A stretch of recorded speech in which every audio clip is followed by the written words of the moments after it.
The Department of Culture, Media and Sport means business. Work has already started on a draft bill which incorporates what's now being known as the Leveson Principles.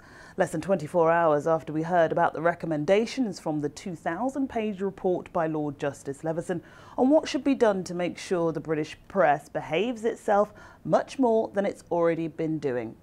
Prime Minister David Cameron agreed that those principles should be followed, but he had concerns about underpinning them by law. We should, I believe, be wary of any legislation that has the potential to infringe free speech and a free press. In this House, which has been a bulwark of democracy for centuries, we should think very, very carefully before crossing this line. The Deputy Prime Minister, Clegg, set the coalition government on a collision course over this, as he believes otherwise. Lord Justice Leveson has considered these issues at length.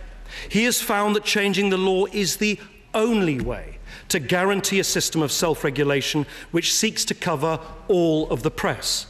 And he explains why the system of sticks and carrots that he proposes has to be recognised in statute in order to be properly implemented by the courts.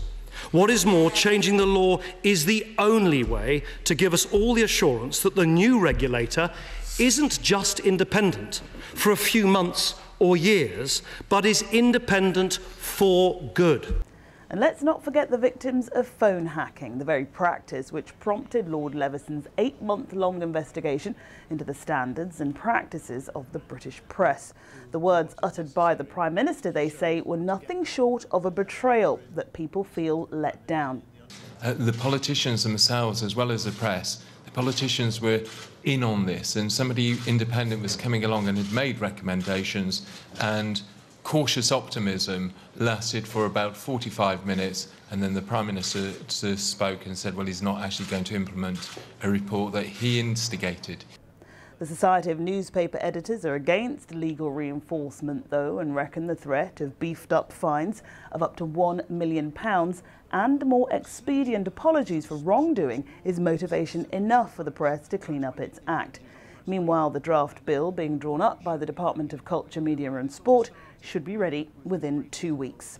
I'm Marverine Cole. For more news and all the latest on the Leveson report, head to our website, ibtimes.co.uk.